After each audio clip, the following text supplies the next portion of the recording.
Hey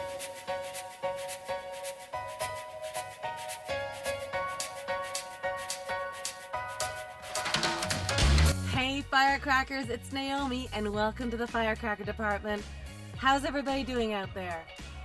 We are working so hard and we are coming together, and it is the most beautiful thing right now. It really is. I mean, I loved the Firecracker Department before because I just loved seeing people supporting each other in their creative ventures and taking action. And speaking of action, holy smokes, we took action this week. Different departments are going online, seeing what you need to talk about, what you need to help your situation wherever you are, and we are coming together. So we've started a monologue group where we're writing monologues. We've got some workshops happening over in the Artist's Way. We've got a movie club that's started, a live mic that's coming up. We had a firecracker brunch on Sunday, which I think we're gonna do as a regular thing just because it's we need it, right? We need it. We need to see each other's faces and talk and laugh and have some time together. And so at the end, Jan Arden pops in because she's one of our firecrackers. She was also the recipient of the very first Blaze Award, which was so incredible. And so she jumps on and she's like, how does the Zoom work? That's the worst impersonation of Jan Arden you'll ever hear. How does the Zoom work? What's going on? And I said, why aren't you doing like a concert from your living room? And boom, she's doing a concert from her living room. If you didn't have a chance to catch that, because this is going to be airing afterwards, keep in touch. You never know what other concerts are going to pop up in Firecracker Department world. And, it's always better with you at the table. So come on over. I'm very excited. This is the very first time we're doing a duo at the Firecracker Department. That's right, we have two, not one, but two funny people coming up. A comedy couple, Jess and Eman El Husseini. I was a fan of these folks individually, and then we got to sit down during the YYComedy Festival, and boy, I fell in love with them hard, big time. We had just this is my favorite thing about this podcast, is that we get to connect, first of all, and then the laughs are like genuine laughs because these folks are all funny. Now, as I've mentioned before, and I'll probably mention again, I try not to have my dog with me. He likes all the attention coming on him, and he doesn't like the fact that I haven't done a podcast just of him. And I'm like, A, you're a male dog, so we're not doing that kind of podcast. And B, what would you say? You know how dogs sometimes cluck like a chicken? He'd do that. He'd go, bark, bark, and he'd whine. I mean, he does howl sometimes, but I don't understand what it means. So anyway, all that being said, I try not to have him with me, as cute and adorable as he is. But because I was traveling, I needed to have him with me. And, when I get excited, he gets excited. And my excited is laughing and maybe getting louder. And his turns into that anxious pup whine that it drives me bonkers. I mean, he's 15 years old, so at this point I'm like, do whatever you want. It's Rufus's world, and we're all just sort of living in it, right? Aren't we? He thinks so. So anyway, at one point I put him into the bathroom with a treat and a toy and buckets of love and said, let me finish this interview. Jess and Eman have such amazing stories on every side of their relationship, not only as individuals, but as a couple. They're this brilliant, funny, smart, married Jewish Palestinian duo whose journey started over a decade ago in Montreal. I'm not going to talk anymore. You're going to listen to them talk about their own story. Here we go. Jess and Eman El Husseini, aka the El-Salomons.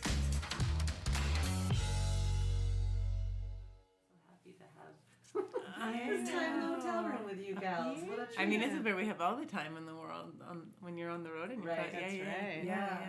I am, and I was I've been watching your individual careers and then your duo careers, and I'm so fascinated with the collaboration aspect of your lives. I mean, I know that's probably what you talk about a lot. It's new, actually, and we're so happy to talk about that because it's been especially now that it's so much better than when it first started. It was really hard to, working with a partner is not easy. Oh, I know. Yeah. Eman and I have been working together since we started, so we were at Second City together, but it's not an easy venture. Do you guys do it? So that's what I was going to say. Betty White's book, which unfortunately is not great, but at the beginning she talks about working with her husband, who I guess was like a comedy producer or something, and they wanted to collaborate on I don't know what, and he suggested a joke, and I said it's not funny, and that was the last time we worked together. So they didn't even get into. They didn't even work. So how do you navigate that? I'm so curious because we write together too, and there are times when Matt's like, "That joke's not funny," and he's actually said those words to me. Yeah. And I'm like.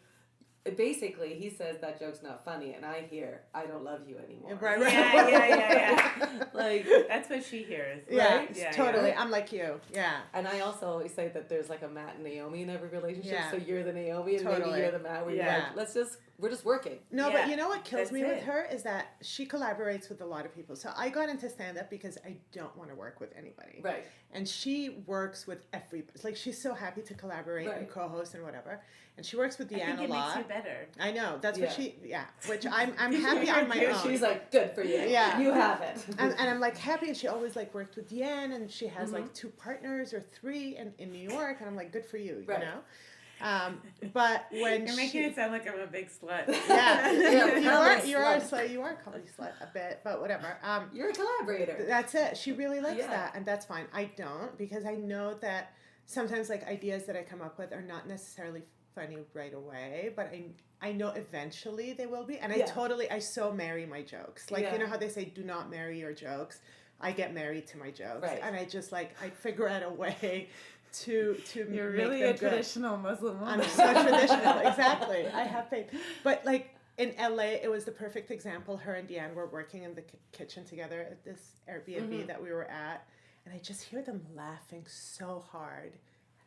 That never happens ever, and they're having the best time. Never seen my face do that. Well, that's before. it. Because afterwards, that's what I said. Because afterwards, all 3 of us are sitting down, and they're like giving each other feedback, but they're both smiling really big, which never. Well, because we're brainstorming back and forth. At stake. There's more going on than just a collaboration. Exactly. So Deanne is like, I don't know if I like that. And Jess is like, you don't? I think it's funny. But at least they're smiling, you know? I'm There's still jokes. Exactly. But also there's an openness, that I hope that, where you kind of, sometimes with someone you have a lot of comedic chemistry with and no marital baggage or tone issues. Yeah.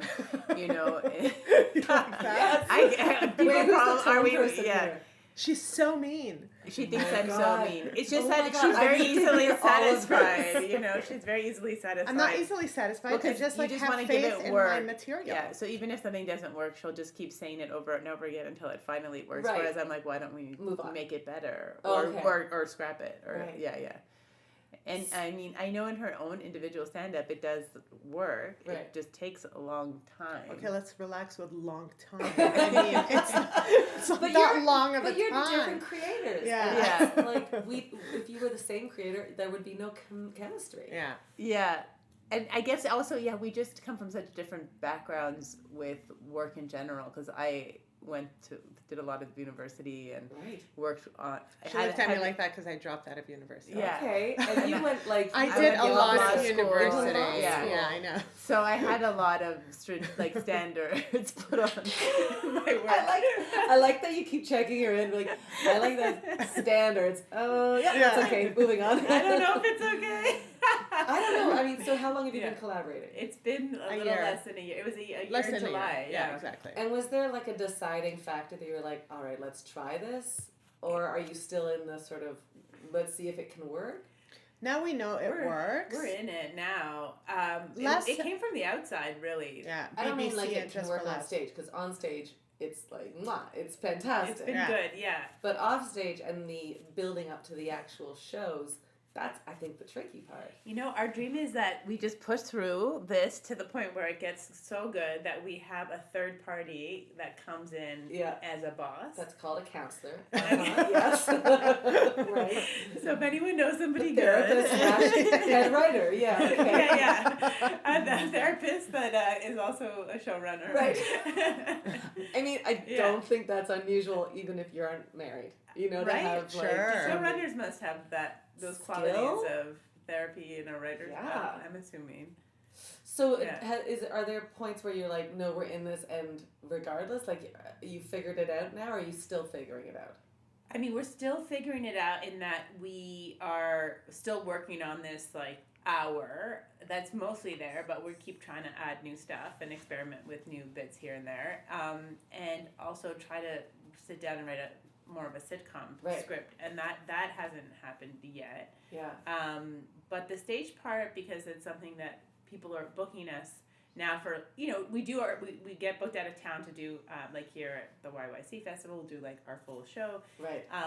And other mostly it's a lot of, aside from comedy festivals, it's gay groups or interfaith, very, like. Maybe for now. Like, I feel like there'll be a time where, like, it's the mainstream. unusual qualities that you bring to your act will be like, oh, another lesbian Jewish Palestinian, maybe there'll be several of those duos out there. I don't know. There might be.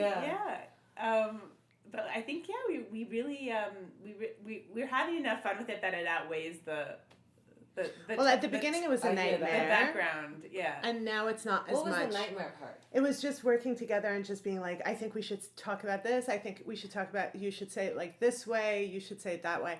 She likes to write everything out. I like to talk everything out. Mm-hmm. She doesn't like to rehearse. She likes to memorize. I like to sort of talk it out. It's not easy for me to sit down and write, especially that I write like I speak, which is not like good enough English for this one. Right. So, right.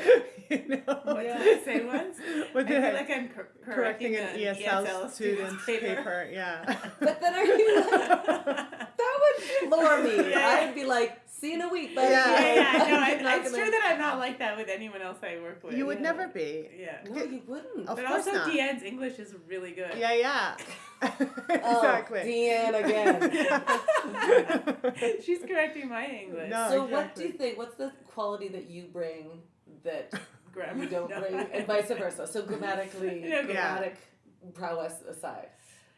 I mean, I think I kind of hold us more together with the organization stuff for sure. Yeah. All the admin stuff, all the emails, the website, like that kind of stuff. Right. I think I'm more of like the. That's huge. She's like detail applying for a oriented. festival, like trying to push the business of it forward. Right. Which is not something I enjoy, and I would love it, like a counselor / So are you ever like, hey, come on, get a tweet every once in a while, would you? Yeah, and that's also a source of potential conflict outside of the creative part. It's just the can you do this, and then knowing, and then her saying, I've been busy, and she has been, but I literally know everything she's doing. Right. We live together, we're together all the time. 24/7. So it's like, oh well, you were busy with your own career, and I was doing. Excuse me for wanting to be my own person. I know, but this is the thing. But I have a career too. But I feel like there's 3 careers here, right? That's what we duo, have. And then there's the individual. So when you were on just on Jimmy Fallon, and was that ever? I guess your duo isn't strong enough yet to be recognized as. I don't think we've gotten to the showcase, to the Tonight Show. Yeah, level. I mean that's maybe coming for sure. I hope. I think it will be. Yeah. I think and then you did the Jane. The gala 2 years ago. Yeah. So like, are good. you able to go? Okay, this is your time now. Totally. Oh yeah. You know what? We've never had any issues with because people have asked us for sure before we had the duo act, being married and both being stand-ups. You get a lot of questions about competition and whose time is what, and that's actually never been a problem. We're so we're always so happy for the other one. I mean, I really say this honestly because I've been pretty honest about the other stuff. No, I see it too, though. It's not but I see it too. I'm like, social please media. make money. Like, I'm so happy for you, and she's so happy for me to make money. Yeah. And it necessarily helps the other one. I think our styles also are so different that it's so hard to be competitive. Yeah, Right. Like I'll never never get cast in feel the same exactly. thing, I'll never feel that. When Jess got Jimmy Fallon, I was never like, I could have gotten that. I was like, there was no way. Like, we're so different. Yes. So it was like so deserved that she got it. Yeah. So it's so hard to be competitive. And also, we know that being in this career together, we're doubling our chances for success. So either we get it together or we get something separately. Well, now like someone is tripled. doing something, and now we're tripling stuff. Yeah. Yeah, exactly. You got to maximize your But your avenues of But the highlight, I think, of getting like really big gigs is the other one gets like a really nice gift for being so supportive. Oh yeah. So well, you are so good at being. I mean, she threw me a party. Like you're really good at making it a moment. I guess we're both good at making that person's moment like really fun and celebrate. Really marking it. And you know, it's been like such different things that we've gotten. That's right. Because sometimes after the first one. If the next one gets that same thing, it's like... I know, now I'm like, if I get Jimmy Fallon, like, who cares? Not that I wouldn't want to, but it's such course. It's going to be like, it's not going to be as big of a deal. I always felt like that a little bit because Eman started before me, so she got Just for Laughs before, and like a few different things. I mean, comedy now, rest in peace, but not even. But last season, it's true. Yeah, and things that I was like, well, then if I get it, then... Like, she's already done all the things, but now that we're in the U.S., there's so many things. And then that you were opening for Patton Oswalt, and then you know, so there's like, it just kind of opens up, and for sure, if it's the exact same thing the second time, I mean, any comedian, oh, when I did it, when I did Fallon, But I really, you know what, being backstage, my wife? Exactly. But being backstage was like such a fun thing for me, and like seeing Cher and just seeing her getting ready and like her outfit being amazing and her killing it, and it's like. You really enjoy that when you don't feel like you're competing. Yeah. I mean, if you could get into it. You were almost mad last summer at JFL because I had a French and an English gala. And so we were there for a while. And then that's when they suggested that since they figured Eman would be with me, that we would do this show together. Right. I can't believe I'm working. Are you kidding me? She came with me to my gala. I came to you before. I had zero. I was just the drunk person at the bar. It was my first time. We're from Montreal. I'd never stayed at the Hyatt before. I'd always just like creeped around like a local comic on a festival for like 100 years. I mean, and really, sadly, at the very beginning when I just left law and showed up anyways, it's a whole other story in my suit with my notebook for the conference. At the JFL? Yeah, because I'd like left law and I knew I wanted to do comedy. And like I maybe got back from The Hague like in the spring, and then JFL was, I saw there's, of course, Just for Laughs in Montreal. I remember I see they have a conference. I think it was maybe the first year of the conference. This is like 10 years ago. Right. And I'd done like Joey Elias's comedy class, so I'd been on stage a couple of times. But I was used to conferences, so I put on a suit and I bought a pass, which is necessarily an industry pass. So now I have this like industry pass on, I'm wearing lanyard. Thank you. And my notebook, and I'm going to all the conference things, and I'm like, what does Hollywood want? Okay, I'm and she's being a lawyer at this You're taking notes. Yeah, I know not one person. I ended up randomly like meeting. Do you know that guy Manolis from Hamilton, who's like friendly with Jason Rouse? Do you know those? Anyway, you might not know. Yeah. Anyway, you wouldn't. Anyway, I met this guy Manolis, who's is a comic and a friend of Jason Rouse. Okay. And he invited me out to one of the shows in the West Island that they had that Jason Rouse was on for a very like conservative crowd, and he's he's very dark. And well, you saw with your notes, and you're like, hey, you're a good conservative. No, so this guy's got a grill. Okay, noted. I should maybe get one of those. A few more tattoos. And oh my god. Anyway, so and then I went to the conference that they hadn't properly like publicized it and stuff, and I went to they had like the award, and it was like they gave the award to Judd Apatow. It was sort of like 40-year Virgin time, or it was one of his big times. I mean, he's still big, obviously, but it was the first swell of like huge movies, and all the cast from his, and there's almost nobody in the conference room. Like it's just me in the front row, and like a few other people that realized this was going on. Now they publicized the conference; it's packed, whatever, but. And then Andy Kindler came in for the State of the Industry. Right. Everybody comes in. I'm like, what's this whole thing? And then he proceeds to just roast the fact that there's a comedy conference and like, what are people here with their notebooks? And I was like, still in the front row because I've been there all day. But so when you got the gala, and we're like from out of town, we stayed at the Hyatt, and I really was just, this is my moment, and I was so happy to just hang out. I mean, because we do enjoy not having any responsibilities too, and just being like, okay, can I help you? Like, do you need your outfit steamed, or like, and then the rest of the time you're just like hanging out, at the bar and stuff, and.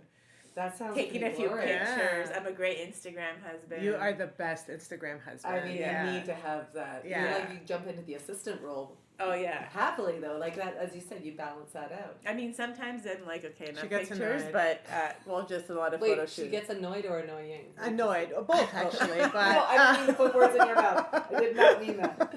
No, but I love like. Hate her. Sorry, did I put that? Anyway, after that, they started working together. Yeah, but two Naomi's ganged up on me. Right. So then, as you're working on now, like, do you? Because I was so enamored. I watched a couple of your sets online, and there's a joke that you have shared. Oh yeah, that she stole. Yeah. Oh, okay. Yeah. Well, Wait. Is that what you mean by sharing? I mean, I'm not judging, so I should probably get going. You're like, never mind the hour. There is one joke, and Siri. I've done it in French and English on TV. Yeah, she's done it in every I'm ready language. to translate it to Spanish. Okay. I think it was the silent joke. Yes. Yeah. Okay. That's how our parents. That's how our reacted. parents reacted to us getting married. But I was so curious because I actually thought you both delivered it well. Like, I don't think there was like, oh, she really nailed it. Because I've been an understudy at Second City and tried to fill like Carolyn Taylor's role. And Yeah. Not easy because she's like a very unique quality of comedy. Yeah. But you know guys, who she is from Baroness. The Yeah, one that we she's died over. amazing. I mean, So Baroness in general is amazing. freaking amazing. Yeah. Who Jess has written for like you had a week there, I had a and week. you might have another I mean, I don't know. thing. We'll see. It's the best If they- show. yeah. I'm so proud of Canada. They make me so proud. So with sharing, Just like, shout out. Yeah. No. No, it's the first for time I sure. actually had to, where I was in the U.S. and I wanted to change my login information to Canada so I could watch a show Yeah. that, was ahead in Canada. That No, is they're always killing the other it way though. away. Baroness, Schitt's Creek. I mean, all the New York comics were talking about Schitt's Creek. They're like so I into know. it. We were like, what? We're really Canada's killing stepping it. up. Yeah. Yeah. Well, finally, we're given the opportunity to step up, and we delivered. And I'm so proud of our So when you're sharing, when you share jokes / steal them. Yeah. You know what? Did you Can I know just that tell she you? stole them? I thought I Of course came I up did. with So, it. All right, who wants to take the? do you want to start? podium No, on this please one? let the victim speak. So. Wow, your law really just showed your law. You see how why people love lawyers. Oh yeah, great Let the partners. victim speak. So What a she platform. tells me. So she's like, I'm doing Fallon, and here's my script. Can you read it over and let me know what you think? And I'm like, sure. And I thought it was a joke because my joke was right there, in the script for Fallon. So I'm like, oh, I guess you're just gonna take it. And she's like, well, it's shared property at this point. Well, I already put it on TV in Canada. Oh, you had already. Yeah, the gala Okay. last summer. Oh, you did. Okay, in French that's and what English. you did. Yeah. Okay. Anyway, but then we had like to get into a fight, I figured it was already a done shared property. deal. Yeah. Well, so then the what, truth how is, did you I set that up? I thought that it She's was. so like him, easygoing. Honestly, I am. Right. Yeah. It wouldn't be the other way You've been around. married for 4 years, so Yeah. I kind of go in 8 years. Is that something that's gonna come up again? And be like, remember when you took that joke? I mean, I didn't. The truth is that I thought I had a joke. I guess I thought I had that joke. We had to go back and see all of our galas and all of our performances online because she's like, I know that I've said it before. And I'm like, you didn't. Ago. Yeah. I did have a pause to the silence, but I said something else. Right. Yeah. It was about it being a small wedding and whatever, but I thought that I had that particular line, but I didn't. So we reviewed the tapes and I was wrong. Yeah, we have that too, though. Okay. Standing ovation. So on record, we have that too, and we'll like. I have who came up paid with her that? for the joke. I paid her for the joke. Yeah. I got Gucci shoes. Okay Yeah. then. Oh, yeah. Well, I'm not wearing them now, but those are not. Oh my god! I hope she didn't sell those to us. If they were Gucci, because those are definitely. Naomi, don't I'm sell so sorry, but they don't look like Gucci. Okay. But then, so when you like, as you're writing things together, do you ever go like, you know what, you actually deliver this one better. This is good. This is your jam more than mine. Yeah, I mean, I think if the joke is, you know what, it's not even so much delivery as if it's funnier coming from a Palestinian person, or if it's funnier coming from me, a Jewish person, if it's who it makes sense from, whose perspective it makes sense, or if it makes sense, I guess for who it would be funniest. Yeah. I don't know if we necessarily have a one would have a better delivery because we're not like actors. We don't know. Well, I mean, Or- I don't know. I think stand-ups are actors. I think you're Yeah. presenting like stories or you're presenting jokes. But when you're writing your duo stuff, do you kind of put your set and your set together and go, okay, now how do we thread this together? Yes, Yeah. we're trying to, of the hour that we do, we're trying to use more things that we couldn't do without the other one, like a joint story Yes. that happened together where we tell it together. Yeah. From our two perspectives or whatever, that we would never do in our stand-up alone. Like it wouldn't work without Right. the other one there.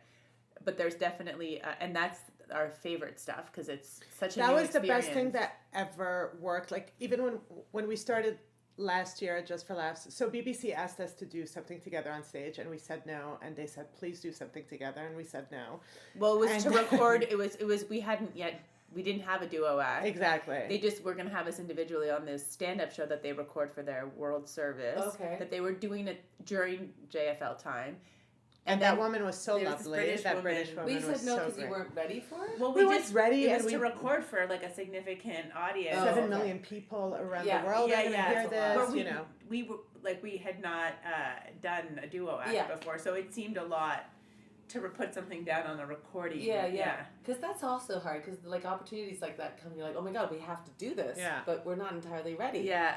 Well, so So- this She woman, was very she said if it's persuasive. not good, we won't use it. That's right. We'll just use your. Oh. We each did our own set, Okay. and then we did together. Yeah, I mean, it was all just like 5 minutes, and then that was 5 minutes or something. that's right. And she was so lovely and persuasive and British accent and that whole thing. And I have to mention that call Yeah. that we got from her. It was like Oh 10 my o'clock God. in the morning, and she calls us, and she's just going So through. cheery and she's British. so amazing. So and I wish sweet. I could do a British accent. I Well, can't. Naomi But anyway, probably knows her. she's telling us the words Do you want that. to tell me the lines and all? Yeah, that would be great. So she's like, the words that you cannot say. You cannot say the F word, the C word, or the cook. N-word. Or cock. Or cook were And like we both- mute and just like died on the Yeah, floor. yeah, yeah. Because it was like so polite. No F word, no C We're on word, no speaker. cook. Yeah. It was so great. I mean, Anyway, she so was, yeah, because also you just being in New York, you're so unaccustomed to that kind of sunny morning British like hello. Yeah. Yeah. And you're already like we're already laughing Yeah. because we're like, what is this? Yeah. Um, No, you literally wake up in the morning, you hear everything that's happening on the street, like Right. people honking and it's an swearing at each orchestra other, and of it's like car that's our horns, alarm yeah, clock. Yeah. Yeah. And this woman, I mean, I wish we should have recorded her just as like a morning greeting that we Oh make my up to. God, she's the best. Hello, Yeah. good morning. British are the best good morningers. Yeah. Yeah. For sure. Yeah. So then you're writing your cartoon right now as Yeah. well. So who's the person that instigates projects? Like, who's the one that goes, we should do this? Or do you come up Well, with it I together? think I was maybe the one that had the original idea of doing a cartoon. Yeah. And then basically, but we'd already been kind of wanting to work with our friend who's an illustrator. This guy Right. Jesse Brown, They're who draws fantastic. them. He's so Yeah. good. Yeah. He drew us for our wedding invitations. Yeah. So he had one that was brunch, one that was party, and like the one for the out of towners They're or great. whatever. I'm such a fan. He's so talented. And he drew us very thin. Yeah. So my mother loved that. She's still from the fat shame days. Oh, Yeah. boy. Not that doesn't exist, but anyways, and then El-Salomons was our wedding email, and a hashtag, and then we would always write these back and forth dialogue stuff on Facebook that people responded to, and then Jesse, he wanted to do something all together, and so he started animating it, and I basically, or not animating it, but drawing it, Right. illustrating it, but the idea was from, I guess with Eman, I just, thinking about what we wanted and how we saw things, what we'd like to do is to have a half-hour animated sitcom that we could do the I voices love that of. idea. It's the best. So, because, as you know, big projects like that always take a back burner. It's hard to find the time to get into that. Yeah. I thought, well, if we do we could commit to once a week, just having a quick illustration, and hopefully build some audience there. we've been able to commit to that That's actually amazing. for like a year and a half or something every week. Yeah. In Yeah. November, it'll be Wow. 2 years. Yeah. Yeah. And that helps us get people to our shows and, Oh, yeah. and kind of start to see ourselves as these characters. And really, I mean, I think the stuff is, the duo is seen, you know, as you would in any sitcoms, like, you're this archetype, I'm this, you know, bitchy lawyer type, you're the whatever, you know, you're the cool, like... She said it! yeah. I mean, no, we're supposed to go, oh, no, you're not. That's yeah. She's like, keep going. But yeah, seeing ourselves in these kinds of, more as these characters. And, Although I don't see it as a character. I really see it as us just in a cartoon format. It's like a heightened version. Yeah. Right? But I still feel like people book us separately as well. So I mean, almost once they find out about the duo act, then it's kind of like A they bonus. usually want, it's a bonus, or they'll definitely the next time around. Exactly. want So that. if like Jess will get booked on a show that I won't get booked on, maybe next time they'll be like, okay, both of you do it, and same here. You Right. know? Right. Yeah. And we still. It's kind of like, because I guess it brings us, it's put us a little bit in this variety act sketch group. And for, you know, to host a show or for a gay event is like 2 wives, you know, it's like something that people don't see. I mean, it's a very specific niche Yeah. But it's fantastic because it also is educational. Like, there's such an intelligence behind your sets. People must just scratch their head and go, you know, this is an amazing thing we've just witnessed. I hope. I mean, there's one, we seem to reach a lot. The people that seem the most like impacted are the interfaith, interracial couples, right? Which is fun, whether they're queer or straight or whatever. That's been like a new group of people that we seem to resonate with. That we wouldn't on our own. Yeah. And then sometimes we do these kinds of shows where there is like a component of Q&A after, and people want to get into Middle East stuff, and you know, they want to delve deeper. And I mean, it's not my favorite, but if it does how do you open things, juggle that Eman is stuff? like she has such a light touch with political conversations in a way that I you know, we both lose our minds with our own people. And often we're in front of mostly Jews. So when I'm always sort of on the defensive that they're going to be you know, say something about Palestinian people or the situation that is going to be embarrassing to me, or I'm going to, you know, hate. And so I'm always like kind of at the ready, you know, and their reaction to me is also different, because I think at the core level, everybody can understand, you know, in that scenario, Eman, these are my people and I'm defending my like my own whereas you're history. a traitor, Whereas I'm more of a traitor. No, I've been called that. I like literally, really? you know, the owner of the Comedy Cellar on a podcast. Anyways, wow.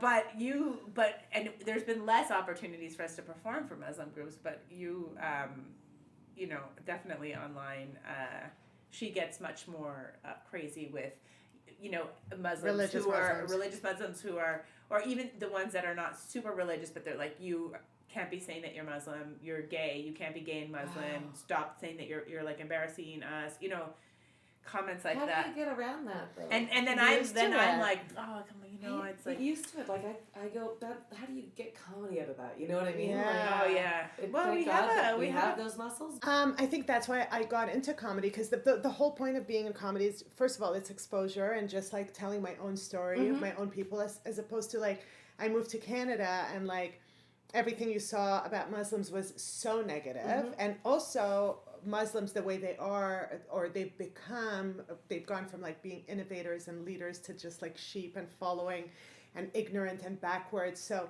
just I found that comedy was such a powerful tool to sort of dispel stereotypes and just like argue or you know, present myself the way I want to. And I find it so entertaining that Jess and I's relationship was basically about promoting peace, and we just like united every single side to hate us equally, you know. Right, and just like Well, you know. We do have a section of our show that is like reading the PowerPoint comments that we get. the ones that are the most hilarious. Reading comments from like YouTube stuff. Yeah, hate YouTube, everywhere. Facebook, yeah. Articles. Where do you put that? Like, does that just make you bond together closer? Like, Yeah, I mean, does it never just like flatten you? I haven't gotten a lot of like trolley stuff. I've had one that was just so ridiculous it was laughable. But where do you put that so that you? Some of them are really funny because they're so ridiculous. You know, like all the like homophobic comments I don't care about because I'm like, you're an idiot, you know? Yeah. Like all of that you're gonna burn. See, that bothers me a lot. You hate like it when Muslims are like, you can't call yourself Muslim and gay, and I'm just like, who the fuck are you? Right. So that's what really gets me, and I'm just like arguing with them. Like Just for Laughs posted an awesome clip from the gala that I did a couple of years ago, and I mean, just you should see the comments. Yeah. It's just out of this world, and it's really frustrating. But then I was like arguing back and forth, and Jess is like, maybe that looks bad that you're like on there arguing with these people on your own clip, and I'm like, I don't give a fuck. Right. Until I realized that some of the people I'm arguing with are like 16 and 17 years old, and I'm like, oh my God, I'm so embarrassed that I wasted so much time arguing with these like they're just kids, still brainwashed. you know? Yeah. I mean, they're not. They haven't grown up. But maybe that's who you should be arguing with. Should I? Well, I don't know. Like I mean, there is something about like don't even engage. You know? But I mean, and then I don't know what becomes unprofessional. Like you should, that if you're that person, like that maybe because these people don't expect the comedian to like come back at them in the comment. Well, right? the last all the more reason too, because then I go, you can't be anonymous about your hatred. Yeah. If you're gonna say something as mean and evil, then stand behind it. Yeah. Yeah. And if you can't, then guess what? Maybe you should challenge your own thoughts. Yeah. Yeah, and I mean, I try to come back with something funny and like cutting or whatever, you know, that's not too defensive or whatever. But I understand the response and the kind of comments that, the ones that are there's on all the Just for Laughs videos are just like yours women specifically. Get so I much. mean, if you look at any of the women comics, it's like it's ridiculous. always like physical. They're ugly, they're stupid, they're so not funny. Women are not funny. Guys, it'll be like, oh, that joke was stupid, and that's it. It's never like attack. People really hate women. It's so brutal. Well, especially online, Online, it's the like anonymous. Yeah. The anonymous I mean, comments. Kind of the worst comments for me. Like, I mean, the only ones that I did with the Tonight Show. I mean, literally, I didn't get anything negative about my appearance because I think Tina Fey or Sarah Palin is a compliment, obviously. But there was a lot of, she seems really nice. I wish her well, but this just wasn't, you know, like it was so much work. Canadian. You know, just kind of like, and there was a good amount, which, because if it's something I haven't seen before, then people are repeating it. That's when I kind of, I'm like, oh my God. But a lot of people suggesting that people just watch it without the sound, you know, and they're like, the problem is you watch it with, just read the jokes. They're, you know, the jokes are good, the delivery isn't. Yeah. And like, because I think that people have this idea that because, you know, depending on what kind of persona you have, you know, they think it's not confident, but that's how I am. Right. You know what I mean? Like, I wasn't not confident. No, I mean, maybe the first like joke or whatever, you're a bit nervous, but like then you're in it. Yeah. But it's just not a male delivery, you know? And then when women try to have a male delivery and be really like, rah, you know, then they're like, well, you know, why don't you, is that a good impression of I love that. Of men? I love that. You know, then they're like, you know, well, why don't you be true to who you are? Why are you trying to be a man? You know, like, like there's no, I mean, we see this with the politicians. I mean, it's like that likability thing. And how do you navigate that? Like, I mean, you're in a still male-dominated world, the stand-up world. Yeah. I mean, I sort of dip in with improv, but with improv, at least I can clap back into a scene. Yeah. You know, if somebody's being, you know, you're one person on stage. How do you guys navigate that as a not only as a duo but individuals? I mean, I think it was it's a little easier for me because I was literally born a second-class citizen in every sense of the way. It's true that I freak out. You know, I was a girl in a Muslim family. Right away, that's a bad thing. Right. You know, left-handed, Palestinian in Kuwait. Right. Coming to Canada as an immigrant, like I always had to sort of deal with that. I went to high school with French teachers who were basically separatists and hated, you know, that we were immigrants. And so you're saying it's no big deal? I was used to it. Then I started stand-up 12 years ago. Used to separate the kids in sports. Immigrants against Quebecois. Oh yeah, I promise. We all loved him though. We thought he was hilarious, and he would cheer for the Quebecois kid. Oh, I started working in stand-up. All the comedy club owners were like, I hate women, I hate this. But in my head, I was always like, I'm going to prove everybody wrong. I'm going to be good at this. I'm going to, it was kind of like motivation. And that's what was really interesting. The differences between Jess and I during the last political, election with Hillary losing. It was the perfect example is that sketch on SNL with Chris Rock and Dave Chappelle. Watching it with their after their the white election. friends. Yeah, they were watching the results come in with some white friends, and And the white friends are just like, they were believe saying it. I can't literally believe Trump everything is that right. came out of my mouth. Exactly every conversation Jess and I had, and Chris Rock and Dave Chappelle are like, we believe it, exactly like welcome to our reality forever now. Yeah. Oh no, I could not. This one was like meltdown. It took a year. Like it took a good year for me to be able to like properly do stand up almost. I was like such You mean a mess. after Trump was elected? Yeah. I was really a mess. Okay, here's the weird angle of it though, that there's a level that I'm grateful for it. Because I thought we were way I guess more... we have to go. No, please stay. No, this is where I convert you. Okay. Yeah, take these hats.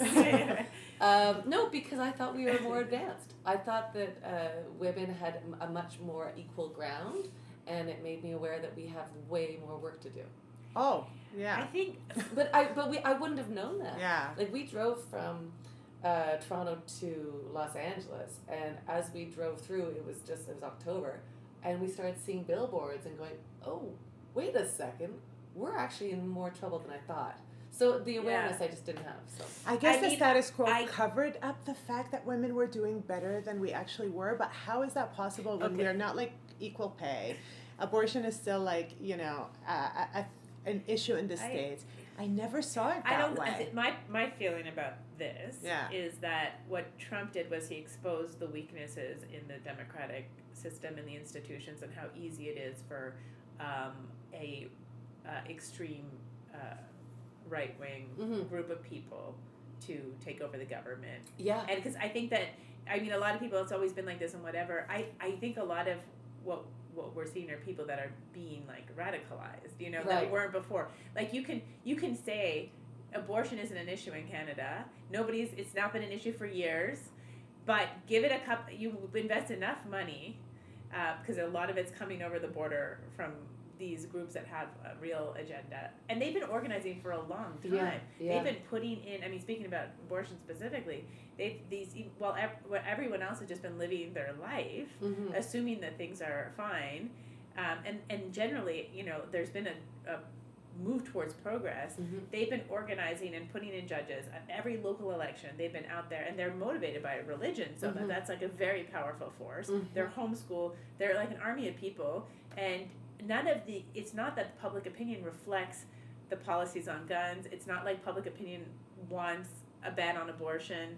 In any state, I don't think it's 25, no state reaches 25% pro banning abortion. Right. It's these people that have taken the reins of power, and to me, it's exposed the weakness in the democratic institutions in the U.S. that was able to happen. Yeah. And certainly some things have come to the surface, but I think some people have been have been turned into that too, you know, that wouldn't have been under different leadership. I think there's a lot of propaganda going on and a lot of brainwashing and fear-mongering, which could happen here, but also during creating a situation out of nothing, There's the immigration issue, things that you can whip people up into a frenzy when they weren't before. Right. But I was going to say that even during the status quo, no, you're absolutely right. But I also think that during I see the lawyer in you. Really clear. But even I arrest Mike. I do think that the gavel's a bit much. What about the wig? No, the wig I like, strangely enough. Yeah. I just do think the idea of the status quo, that people don't want to question or change anything. We feel comfortable and we feel like everything is okay when there's still so many flaws. So something that I would always get told, like, well, why don't you go back to the Middle East if you're not happy with this? Right. But it doesn't mean that I'm saying that the Middle East is better. I'm just saying that this this is great, Yeah. but it could be so much better. We could improve so much. The fact that we live in a Western society and women are not getting paid equally is insane. That Iceland is the only country in the world to make, you know, the wage gap illegal. Like, and why are we saying that America is the best country in the world? So people's point of comparison of being it is for showbiz. Well, this is interesting because you have very strong opinions about the political climate that we're in and about everything. You're very opinionated people. Why are you drawn to comedy to express yourself? I would have, my dad really wanted me to be a politician. I thought I'd be caught in a scandal like every second day if I ran into I ran for politics. I mean, and I thought it was your cowboy hat here, who says Muslims don't? I know. She's like, I wish people could see that she's like, you really look like a Muslim politician. I mean, like how to get votes out here. That's right. But you look like one that's at like the Calgary Festival. That's right. Like, dressed up. For yeah. And I do think that if you're preachy, it doesn't get to people. Yeah. So if you're funny, you give them something to think about. And where did you learn that? I think just like growing up, not being the best student, not graduating university. Easy does it. Dropping out of university and stuff. But my teachers really, I always got away with so much because I was able to make them laugh. Right. And at home I knew it. Yeah, I mean, at my house, it's really, our dynamic is either we're like really laughing or just fighting, right? Which is basically my personality in real life, right? So yeah, I just knew that if you make somebody laugh, and I know that it was like a coping mechanism for like my grandparents, escaping wars and stuff like that. My maternal grandmother was known to be like so funny after losing literally everything, going from like super wealthy to just the clothes on her back, her 7 children, nothing, like homeless, and just being the life of the party, and just being able to. So yeah, I just knew that comedy is such a powerful tool, and I just saw, especially with the Palestinian-Israeli situation, I'm not saying that I converted a lot of people or changed people's minds, but I just gave them something to think about when we would do kosher jokes for the holidays and just exposing them to Muslim people and vice versa. Mm-hmm. And there was a group of Muslim comics in Montreal that you started with that were on the scene a couple years before I started. Mm-hmm. And I think so there was sort of like a critical mass of like cool Muslim comics talking about their background, and it was such a new thing because I mean talking Jewish material jokes, I mean forget it, it's been millennia, it feels like that we've been doing that. So it was when Eman started bringing Jews Ali and and Faisal, exactly. So we're like sitting down at a bar drinking, and we're like, everybody thinks we're terrorists. Well, and like, Faisal actually looks like that guy from True Lies, and he has that joke, which was like the movie that was playing when you came that's to the Canada. thing. It's like when I came to Canada, like you're so limited to the 6 o'clock news, the 11 o'clock news, and whatever movies were playing. Right. And True Lies was the representation for my people. Right. It was terrible. It was a funny movie though. It was a great movie, but it was still like I'm just like, oh my god, this is a great movie. This is so it's so Things have bad. changed, thank goodness. It doesn't hold up, maybe, but I know people shit on social media, but I feel like social media is the best thing that happened to justice for Black people. How they're treated in the States, how they're getting killed, how they're put in jail to the Palestinian cause.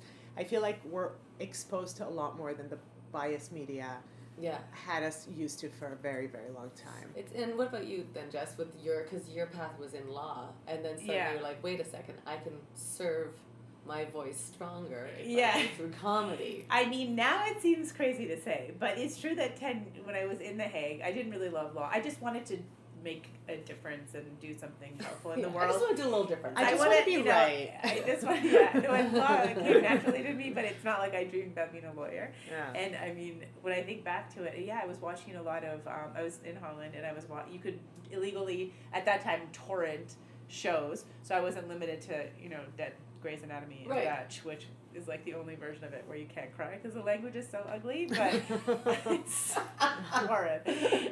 So I was watching a lot of The Daily Show, and at the time, I mean, Jon Stewart was having a real impact. I mean, he got Crossfire canceled, and Tucker Carlson's. It said that, explained how that show was hurting America, and I guess it was, I started to see that comedy could have that kind of an impact, and that satire was powerful, And then things are so far gone now that I've given up my law degree and like I'm deep into comedy, Jon Stewart's given up on people as like raising animals on a farm. Is he? Yeah. And Tucker Carlson's like living his best white nationalist life. I kind of get that too, though. Like, there's a tipping point. Like, do you ever find yourself so angry you can't see comedy? No, and now, you know, all I was seeing after the election. Yeah, and now I'm like I'm under no illusion with Trump that you can even write a real, like, you know, that all of these Onion headlines are true, true, right? So you have to look and see who's posted it. You're like, oh, it's a New York Times. Oh no, it's actually Onion. Like, it doesn't, I can't tell the difference. Exactly. So that's a very bad place to be for comedy, obviously. And I don't think that jokes can save us. I think that actually the lawyers have been very critical. And when the Muslim ban came up, and that army of lawyers that showed up at the airport with their laptops, filing applications, that was the moment where I was like, okay, so maybe comedy's advocacy wasn't the right move. But now have you ever thought about going back in? No, because now I'm just so, my brain is like, whatever happens to your brain in comedy after like a decade, I can't. Right. It's you'd be doing closing statements and be like, anyway, folks, try the veal. No, it would be it would be hard. It would be really hard to, and I don't know that anyone would take me back because I've written so much online at this point. And I just love, and I love comedy. I mean, I guess it wasn't that I dreamed of doing comedy, but I always loved, especially I entertained friends a lot with stories, funny stories, and about my family growing up, and I'm trying to think. Well, I guess I realized this more recently, but I think for me, you know how a lot of kids that are bullied become comedians because that becomes their way of not getting beat up, being funny and what. For me, I think maybe I'm so annoying, especially with always pushing people in my life, especially and being late. Great often. Self-awareness. Yeah, I'm learning, and I realize that's two-sided. Great self-awareness, says the victim. Anyway. Yeah. Okay. Real passive-aggressive comment there. But I realize that I'm always doing this thing where I, like, because I'm often late to stuff or I'm, like, making people around me crazy, I have to be so funny and but when I show up late somewhere, it has to be a good time. Right. I have to be so good and funny that they're like, they forget that she was late. How I'm late and annoying and stuff. Right. So that's you feel like that's why you have your comedy muscles I too? think so. This is really just this is like yes. I mean, well, it's like you, I guess, with your teachers and being late. I mean, I often also was late with stuff. And I'm actually very punctual, so no, but I mean late with assignments and you barely did No. Of course, I barely did my homework and I got away with a lot. Yeah. So sure. I think I found the muscle develop out of trying to make up for. Being late or making people angry or I don't know. Do you remember the bit? Do you remember the bit where you were like, "Oh, I'm funny"? I mean, I remember entertaining my whole class. I don't know what we were all waiting. We were stuck in school, like in the draft. Like we were in a room, and I don't know if we all had to get shot, like meningitis shots, or there was some reason that we were all stuck somewhere. Yeah. And I started, and when somebody like requested one of my stories. And were you sitting like with a wine glass that you could put tips into too? Yeah. Any requests out there? Yeah. But and it was a story about when I went to, there was, at Disney, they had an MGM Studios. I don't know if it still exists. Anyways, it was new at the time. Yeah. It was kind of around Epcot. Where? Whatever. In Orlando. Oh. Anyway, it was one of the parks. Okay. Like there was Epcot, Disney. Yeah. There was some MGM Studios. They had rides. It was with the lion. Yeah. Yeah. And so we went to Disney World with my family, and that particular day, my mom had blow-dried her hair, and she wanted it to, and it started raining, and so she decided.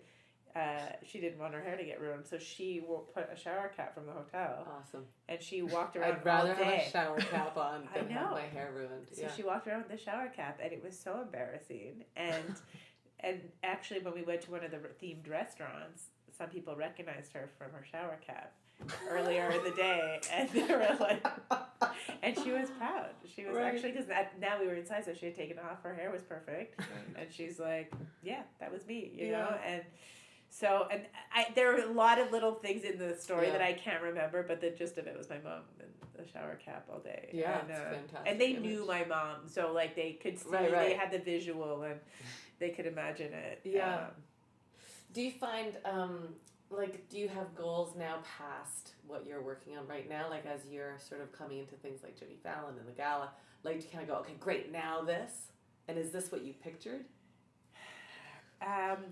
A lot of things so far that have happened are things that I pictured in that, like, late night is a thing. You know, I mean, honestly, being in New York, and before we moved there for real with the green card, we did a lot of trips. And so I was getting a sense already of what people there were accomplishing. It's hard sometimes in Canada to even know how anybody gets these things. But then you're there, and it's just like, you know, like, because in Canada you see, like, I mean, a lot from Facebook, right? Because people put their accomplishments on there, obviously. Yeah. So you see, you know, oh, I got the Halifax, or there's like a few things you can get, maybe, you know. Now a couple people like getting their own, you know, sketch show or whatever. That's really cool. But there it's like, oh, I'm writing for SNL, or I'm, Comedy Central sketch, or it's just special on Netflix, or special on Comedy Central. Yeah, there's so many avenues. You see them getting so many things, and you work with all these people, and so you start to be able to see how it can happen. So that's opened up a lot. Mm-hmm. I don't think, I think other than, you know, hoping to have a sitcom with Eman, which is like a very big dream type of thing, you know, it's still like, I think I mostly focus on like the kind of things I want to do in my stand-up. Which is what? You know, kind of, because I feel one of the things that when I think about the individual stuff and the duo act is necessarily about, it's all about relationship stuff and our interactions with each other.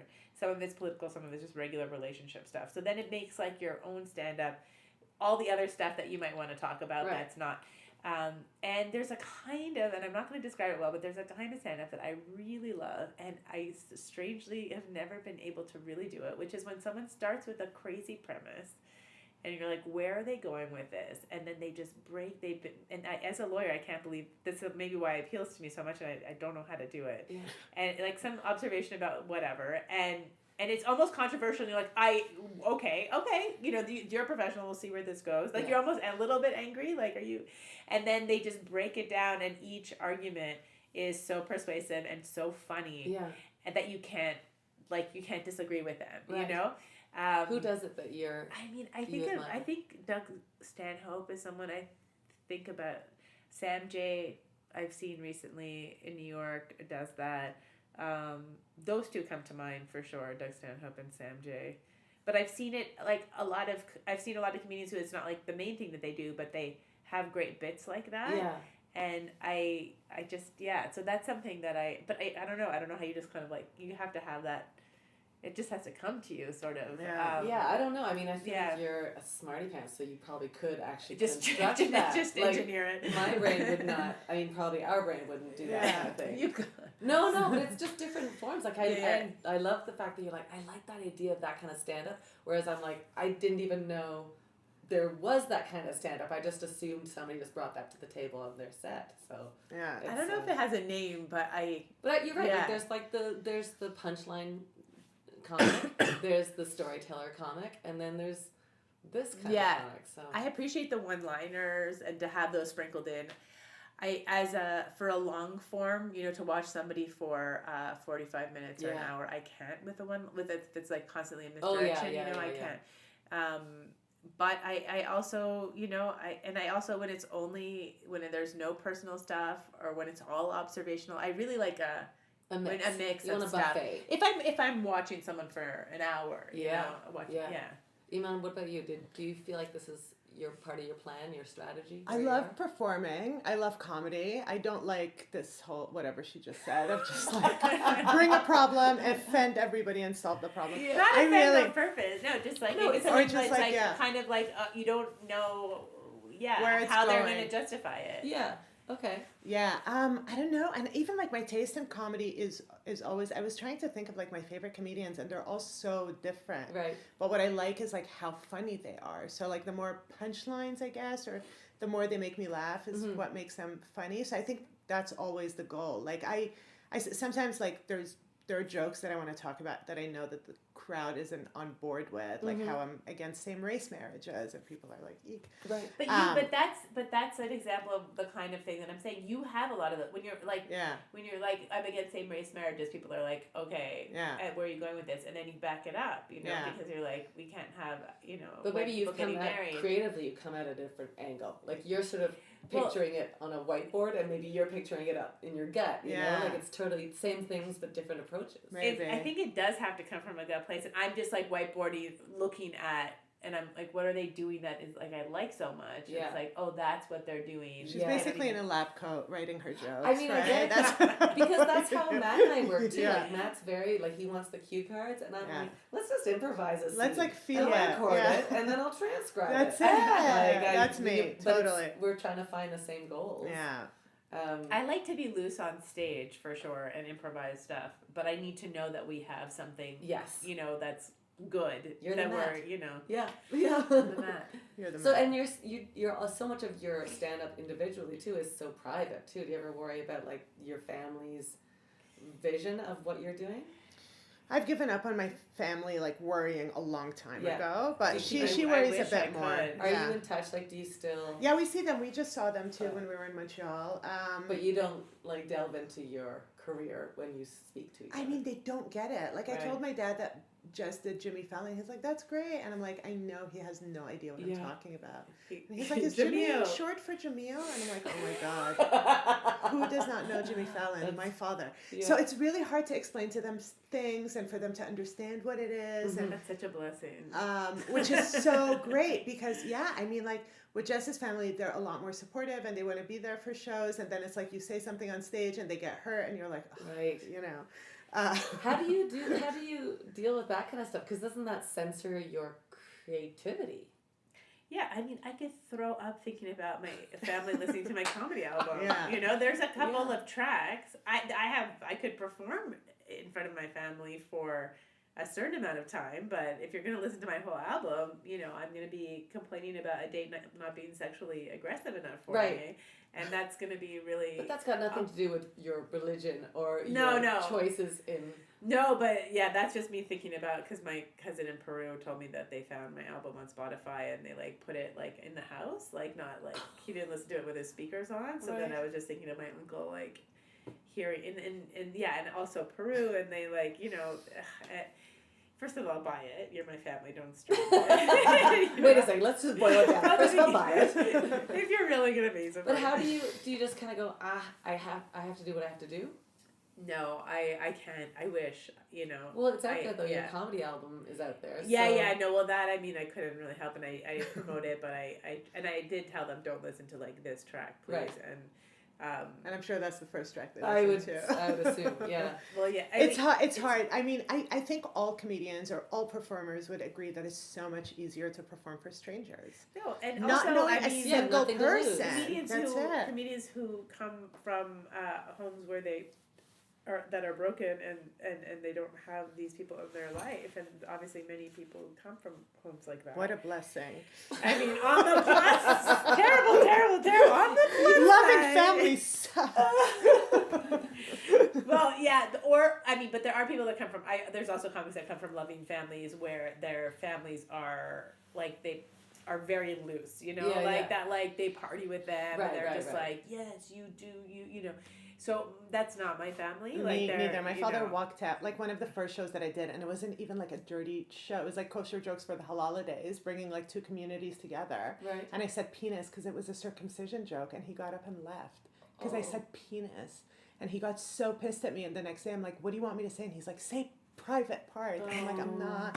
But that's on a whole other level. Yeah. But when I think about it, especially in terms of. Not even so much our stand-up, but the character. I mean, my mother is a character, and there's just no denying it. Right. And she would have to be a part of an animated sitcom. And how do we include our families in that? There's things that we have said no, and we have put some boundaries in terms of there are a lot of we seem to track a lot of documentary. Of course. This is like following YouTube jokes. People- Well, yeah. That'd be fantastic. Yeah. I mean, people get sitcoms and like blockbuster movies, and they're like documentaries, Right. podcasts. Yeah, they all want to talk to. Yeah, you get both so many podcasts and Oh my god! documentaries. Yeah. I'm so Facebook sorry. I'm so documentary. sorry. No, I love that. Yeah. But and in the documentary case, they often, we want to talk to your families. It's like No. not that, definitely no. But to create characters that are based on them in a sitcom, I mean, that's going to be something it's that a we must. have to. Well, we have to though. Yeah, That's where it's our life. Yeah. That's where you just have to make sure that they're okay with it. I guess. Yeah, and I guess I have jokes that make fun of my mom. There are stories, about her being from Peru, and I have stuff like that on the album. And like for my family that know her, like they love that on another Right. level. Yeah. And those are bits that are like having an immigrant mother, Right. who's like this, and I grew up in Canada, and that stuff is different for me or whatever. Yeah. That's fine. But I guess really delving into because now my mom has made huge leaps and bounds in terms of what she's accepted and how she is with us and our relationship. But there was a time, and so you have this material that was from a different time, and so I think that's what's hard is for her to see me saying this to other people. Yeah. When She's Well, it was moved like on. so Yeah. funny too because, for instance, Jimmy Fallon, her mom came to the recording, and that was the Jess's first time I let her joke. see me do stand up since the very beginning because it was always such a disaster. I was Yeah. also bad, and anyway. And Jess has a joke about saying how like we had a tiny wedding, me, her, and you and Peacekeeper. Right. Hilarious. Yes. And her mom's like, it was not a tiny wedding. And we're like, One thing, Rita, Very it's good a joke, joke. One I mean, that's a whole other, I like, you know. should do, like, a fact check with Mom, Yeah. and you should watch the thing together, and her be like, no, Yeah. this is She wrong. did throw us a party, but it was like a year and a half after Later. our tiny wedding, which was and, at City Hall. and you she even wasn't said, you're there. like, and I didn't move into her apartment. Like, I there's know, because other then the stuff. next joke that follows, like, I moved into her place. She didn't want me there, but I Right. moved in anyway. And I'm like, and I didn't move into her place. She's like, But it doesn't, it's not a reflection on her, Right. she's learning a lot with comedy, but also she comes from South America. She's not, like, for her, it's like just for laughs, gags, number one. Right. And, Yeah, unless there's a little green guy following afterwards. Yeah, You're like, yeah, I don't yeah. understand Yeah. this. So, okay, I have to wrap it up again. I could talk forever to both of you. So, I want to ask you three questions. First of all, if you were to describe what each other brings to your duo, what would you say in 2 words? I think Jess definitely is the, organized work detail. I'll like come up with an idea and I'm just like, go, Yeah. and then I'll take it and and she'll punch work it it. up. So I like care about the themes, the ideas, the observation. I'm a lot more observational. You than are, her. yeah. Okay. I mean, she like walks around. I I'm will in like my own head. walk up, in front. We'll like bump into each other on the street. She won't see me. Right. Like you really have to be like, right. hey, you're more in your own head. But I'm very like observational. So I think I bring ideas, outfits, which you hate, basically everything that you don't like. Where I'm like, we have to dress, match, And I'm like, well, it's not going to be great if we don't have jokes. That's to it. go with the outfits. It's a fine line because you do look fantastic Yeah. together. So, yeah. No, and that's why, and I mean, it's so hard to separate because I couldn't do any, because I've thought about, can I do this without Eman? I can't. What if, worst case scenario, Yeah. like what would, but it's necessarily, that's the whole dynamic, and so many of the jokes come from how we do bring different things and how we Yeah. and this one, I mean, we joke about how you make me a lot cooler. 100%. Yeah, no, that's evident. Yeah. for Well, that sure. was the best thing. When we moved to New York, she was just like, That's I'm the kind of, fact, I guess yeah. I'm like kind of antisocial and like bitchy and I lose my temper. So she's like, when we get to New York, we'll do our own things, like find your own friends. I'll We find do, my- yeah. Right. And I'm like, sure, no problem. And then I'm like getting invited to these parties and she's like, do they know I'm your wife? Can I come? Do you have a plus one? Yeah, I think we're so different, which is good in that sense. But It's a lot. I mean, the Odd Couple stuff. It is good comedy. Yeah. Yeah. and that's what I was But we going to also say. have a real respect for each other's pace. I have to say, like, Yeah. I remember watching you individually, and I was like, there's a similarity in the delivery a little bit, because that's going to happen when you art. live and work When you together. steal Yeah. your wife's When you jokes. steal each other. Yes. That's what I meant to say. Sorry, it came out differently, but that's what I meant. It also works great in French. But then also you have like a great give and take, and there isn't a straight man, which I don't think is easy. I think it's a really great like thing to feel victorious about, because I think you're individuals on stage as well, which I really loved watching. Thank you. Oh, I'm so happy. Thank you. I guess maybe Yeah. it was being solo comedians for so long. Yeah, and yeah. knowing each other like that for so long. Yeah. And it really was just really recent. I don't know. Yeah. It's gotten better, and it was has so gotten funny because better. when we It first gets started, better. when it Can you write that one down? when it started a year ago, we were like horrified and just like angry with each other. Yeah. So we did the BBC thing, and then we did 2 nights that sold out for Off JFL, and they asked us to add a third show, and we were just like pissed the whole time. And rating the show, we were just like Why 5.5 on 10, 6 at most, and everybody else is like, more, give us more, you know. But why were you pissed? We just, I don't know. I guess because We didn't what think it we're was that used good. to at our solo level of performance was more, Oh, or at gotcha. least the way that we perceived it. Right. We could have done so much better, but in But reality, people were so entertained by That's the it. difference that even if it wasn't like It wasn't there, there. it was new, still shiny. like yeah. Yeah. And not to bring it back to Deanne, but Deanne was one of the first people that watched us off JFL, and she's like, guys, honestly, it's great. And we're like, okay, if Deanne says it's great, Right. and we're adding a third show, if she wouldn't just maybe, Deanne would never say it's good if it's not, you Yeah, know? yeah, So yeah. we're like, oh, okay, I guess It this- just probably wasn't in your body yet. Exactly. Yeah. It was like we were literally doing open mic duo act together in our heads. And it just, but because we have experience as solo comedians, it built pretty quickly. And right. now And it's that like, show was 20 minutes together, and then Yeah. 20 minutes alone. It wasn't. Right. and then now it it's like a wasn't- full yeah, on now the whole thing is 45. together, Yeah. Do you have like a little trick of when people are collaborating, because you have gone through the trenches together, you're at the other side a little bit where you're working well together now? Did you have any secrets about how you get through? First of all, don't do it. But if Don't you do it. have If you to, have to, it's like you have stand no up. Do you other have any choice. advice about stand up? Don't do it. Yeah. I don't It was just know. practice. I think it's and practice learning and- to trust the other one. Like if somebody stage. says that joke's not funny, how do you deal with it? I mean, now we're okay with that. I try. Because when we hard do not it with to- like status updates or whatever, she'll be like, "What do you think if I write this?" Right. Well, I always ask you if things are funny, and Yeah. I don't mind if. If I say that it's not funny. Yeah, I don't. Take, And sometimes I I'll don't say, take that "I don't badly. think it's funny, but try it," because I could be wrong. Right. And then now I started asking her if things are funny to make her feel better. Oh, you said that out loud. Yeah. Yeah, the last part. You're supposed to say it out just in private. And I always ask, I guess, what advice you would give your younger self, because I always think it's... Stay in school. Would you? No. Yeah. Would you? Yeah. I mean, Do you comedy regret is that? such a hard career. Yeah. The fact that now And then I gone feel... into politics? I don't know if I would have gotten into politics. I would have been more serious about school. I would have done something. I mean, I really love numbers. I would have done maybe something really boring. You've or also been really in an love office. gross skin stuff. I and, do like, things that dermatology or like professional popping tennis zits player. and Oh, it's stuff my like favorite. that. She, No. I'm like all over her Yeah, face I and know. back and stuff like that. Well, I don't. She You wouldn't. make it sound like I have like a real. I mean, you're a disaster, yeah. so you got a lot to work with. But it's getting pretty good actually. We'll post pictures. It'll Yeah. be fine. But yeah, I mean, I really love it. And now it's like I really feel like I'm trapped in this career. A, because I can't do anything else, and I've been doing this for 12 years, and I dropped out of university for this. Right.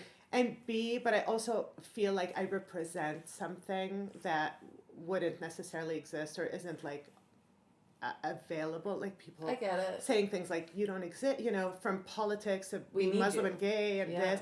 Like I need to be out there. So And whenever also, I have we need you there. Yeah. Like we do. Like Yeah, we need I- the like, I don't I feel like feel- exposure is so important, and I see it like I've seen it in so many of my shows, and I see it with the hate online and stuff like that. That I'm just like, fuck, I have to. She has I to. have to do this. I don't can't have stop. to. I mean, that's I'm a the lot same of way. pressure. It's a lot of pressure, but I guess it I worked do. The out pressure in I the feel end. is that I we don't know. can't break up. Yeah. That's the only pressure I feel. I don't feel like my voice is needs to be out there in the same way. That's you for know? sure. You're absolutely right.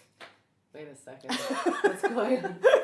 Again, maybe I should. What about you? What's your advice to your younger self? If you're gonna do comedy, just get into it. 10 years earlier. Right? Yeah. If that's what you're going to do. I don't think you're that good young, though. Well, it's just because we see a lot of young people get a lot of things when they're not necessarily ready, just because people are like excited about them. They're going to grow into something. So you could, an agency could invest in them. But I don't feel like they have much to say. I feel like when you're older and experience is an observation, I don't know. You're getting a lot of stage experience, even if you don't have the things to stage experience is very, very so important. So by the time dooms you too. Like sometimes I'll see a stand up and they'll be like, it's my first time, and I'm like, and then you kind of pass judgment quickly. Sure. You know, and if you have an opportunity like the BBC thing that doesn't go well, then you're kind of sunk. So I don't know. I think you're right on target. It's exactly how you should I think it's good to get things slowly for sure. Yeah. And so that when you get them, it took me a long time to get into Just for Laughs, and but then once you do, hopefully you're in a better place. And everybody says that, and it's the last thing you want to hear in the moment when you don't get things. Right. That it'll be better when you get it later. And I definitely do think that's true. And you settle in, but just the schedule and I just I think if it's been 10 years, but if it was 10 years younger, I just feel like I would. Yeah. You just have more time. I don't know. Well, of course. I mean, when we first got to New York 3 years ago, and just like the hustle of going to open mics and late nights and stuff like that, I'm like, this is in my 30s, Has that died down now, the hustle of... Thank God. Now people know us. Yeah, I can message people and get on shows. Yeah. And the stage time thing in New York, luckily, is pretty easy. Yeah. And it's so important when you do LA, stand up not to be bitter. And just like Jess said, it's true. Sometimes things will take so long, and in the moment it'll be hurtful. But you are always it's just so anyone, annoying. Actually, nobody likes a bitter anyone. That's it. And there's really room for everybody. Like I really believe success is like shared amongst talented people who deserve it at the end of the day. So there's no need to be jealous. You'll get what you deserve. That was something that was so great for me at the beginning, like just growing into stand-up and just like not getting pissed when I didn't get stuff, because you could drive yourself crazy. Well, now you have a maturity where you're celebrating when your partner gets something. Well, that's it. That says something. It's so important, honestly. And I really do believe that competition doesn't serve you anything. Like if you see somebody getting something that you want, you obviously weren't working hard enough, or you did something. Yeah. You weren't undeniable. That's the whole thing. Sometimes it's not. Sometimes it's just some people get somebody with. Sometimes people that don't deserve things get things. Yeah. But it's still. It's not. There's no rhyme or reason. Like, no, it's you might true. not get something because the person's shorter and. Yeah. Is owed something or. For sure. People get. But those people that because they're with. An agency and they want the other person that they have on their roster. That's right. There are those things, but by and large, it doesn't last. I don't feel like I really. But also maybe it's because we're in New York. When you're in New York, I do think like there is a feeling of a bit of a meritocracy that maybe if you're in LA, from what I've seen of the of going there and doing stand up there a little bit. It does feel in New York if you just really work hard and you're funny and you're nice with people and you're out a lot, which you are. You see a lot of people because it's a small geographic area with a lot of shows every night. So if you go to 3 shows, you see that many more people that you would in LA. It would take you a week, you know. So so it just things move more quickly, and I think people are mostly concerned with: are you hustling? Are you funny? What are you bringing on stage? There isn't a lot of the Hollywood stuff. Right. Obviously, there is probably when you go into like casting stuff and the industry side, but just as far as stand-up goes, so it does. I feel like it does keep you a little bit more sane. Yeah. Yeah. It's that not there's dramatic. like less. I think maybe if we were in a different place, we might be going more nuts with that. Maybe. I'm gonna wrap it up with this question. Yeah. I keep saying now I'm gonna wrap it up. Now I will. But what's a wish you have for each other? Free Palestine. Great, baby, great. I know. Well, think bigger, please. That she makes happen with her comedy. With our comedy, really. Yeah. I mean, just success. I just want her to be happy to get the jobs that she wants to get, the gigs that she wants to get. I mean, I want fame and fortune for myself, and I guess the same for you. But you were also part of you wants to be a trophy wife. I do. You want me to go to work and you I want wouldn't me to mind eating bonbons and painting your toenails. I would not mind. I mean, I feel like I'm clothing probably line. going to do stand-up till the day I die for Yeah. real because of You have to. what You I have to. represent. Yeah. But of course, I'm not as I guess now that I'm married, I'm so in love, I'm not as hungry as I used to. Love ruins your ambition.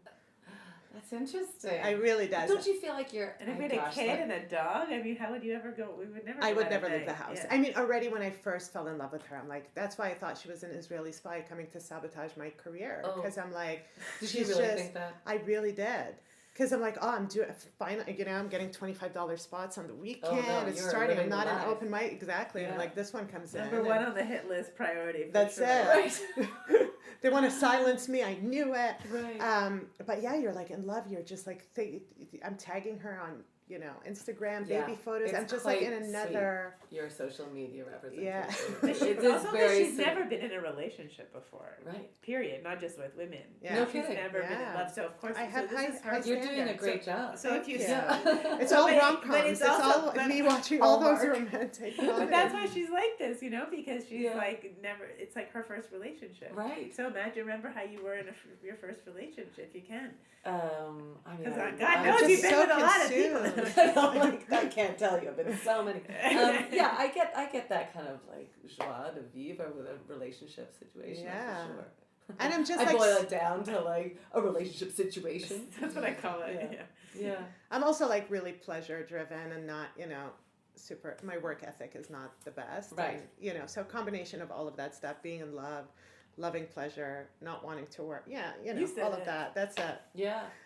So yeah, of course No, I get would it, love to 'cause be you're a sort of trophy like, wife, but you want to work for the benefit of your team. I get that a lot with Matt when I'm like, this is for us. Yeah. Like, I'm trying to build something for us. Mhm. Yeah. No, it's fun. Yeah. It's fun to be able to share it for sure. And traveling. That's traveling also, is right? so well. Last year at this time for our wedding anniversary, I was on the road for 3 weeks. I was like so miserable that we weren't going to be together for our wedding anniversary, Yeah. and she flew in to surprise me, and it was like the best thing Look ever. at you too. It was There's so a little cute. video of it in Vancouver. Yeah, I'm And like on stage I performing. organized with in the Oh. brewery place for the show with one of the comics that ran it. They're the best. Yeah, And on then I Tuesday. just like my whole plan. I didn't really have a big plan, but the show was going on. She was on stage, and then I just went to like sit in the audience and wait until she noticed me. Oh, that's I was so gonna die. It was the best thing sweet. ever. I was just like so sad to be on the road, by myself. But now you get to you're in Calgary in May together. Yeah. That's right. You could be anywhere and be like, we're together. Yeah. We were in Winnipeg in January once, and I was like, it's not so bad. Yeah. It was awful. That's It right. was Of awful. course, But we were January, together, so we Winnipeg, were like, let's yeah. go for dinner and But have it's a so date. much exactly. We're really lucky that way. Yeah. Thank you so much. Thank you. It was so much It was fun. such What a a treat it is just to pleasure. spend some time with you two. Thanks for having us. Thank you.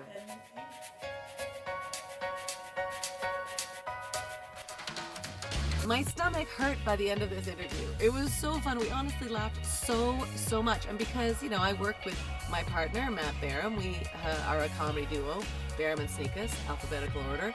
I completely related to everything they were saying. I always think there's like the Matt in the relationship and then the Naomi in the relationship. I think you can tell who's who in that duo. Anyway, they're so smart and they're so fun. And I'm like, how do I hang out with you more? And I've said it before, I could really just call this show We Should Just Keep Talking, because it's so true. I could just keep talking. Let us know in the Firecracker Department world on Instagram or Twitter at FirecrackerDEPT. What made you laugh in this episode? I always want to hear your feedback. And we have this great team of folks. Sydney Nielsen is manning the ship over in the Twitter and Instagram channels, and she's just knocking it out of the park with great content and funny and firecracker-esque stuff, so go check that out. You can also follow Jess and Eman. Follow them separately at Jess_SALOMON, Eman at EMANIFQUE, Emanifique, which I just love, or together at El-Salomons. So go and follow them, find out what they're doing, see what they're talking about, because they're just delightful. Normally you can see Jess at the monthly Sandwich Comedy Show in Brooklyn, but check their listings out to see when they're up and running again. And you can stream their Just for Laughs comedy special, Marriage of Convenience. Do that now, it's on Crave TV. That you can do within the confines of your home and get some laughs, because holy moly, we need to have some laughs these days. They're so funny. I just adore these two people, and I'm so grateful to have had the time we had to laugh and chat and connect. Thanks, Jess and Eman. Hey, put in your books. The upcoming Spark Chat live on Instagram is the first Sunday of every month. We've had great chats. Oh my gosh, Cameron Manheim. Before that was Astrid Van Weir and Kat Barrel. And this month coming up, the one and only Sarah McVie from Workin' Mums and The Handmaid's Tale will be my guest. So I can't wait to chat with her and catch up with her life and then take questions from you as well.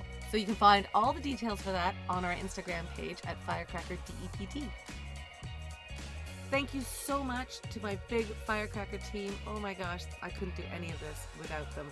Here's the team that are in LA. It's AJ Edmonds, Farah Marani, Emily Churchill, Monique Madrid, Camille Adams, Jordan Giddens, Deanna Moffat. And then in Toronto, there's a whole other chapter. And those are Joanne Boland, Anna Gustafson, Veronica Martin, Sydney Nielsen, Laura Lee Damaccio, Winnie Wong, Naomi Wright, Chelsea McKenzie, and Sarah Bowden. And don't forget about our UK chapter. We've got Vicky Breer over in England, and she is staying up late because of the time zones and helping us build our community. So thank you. And we're just getting started. There are people joining us all the time, and we're lucky and we are better off for it. So thank you so much for all the folks that have reached out and said, hey, I see what you're doing in the Firecracker department and I want to help. Thank you. Maybe some of you are thinking, hey, I'd like to get involved. I really would love that. So why don't you go on over to our website, see what we're doing, and see what part kind of jazzes you. It could be something in the comedy department, the art department, the script department, the Red Point department, where we celebrate aging in the arts. Just go on over to firecrackerdepartment.com and check us out. And then drop me a line at firecrackerdepartment@gmail.com and let's chat. And while you're online, because who's kidding who, we're online all the time, why don't you go over and give us a little rating and review? Because it really helps us keep bringing these podcasts to you and keeps building our community. It really does. We know that you have 2 ears and there's a lot of things you could be listening to, so we really appreciate that you're choosing Firecracker Department. And we just got one better because you're here.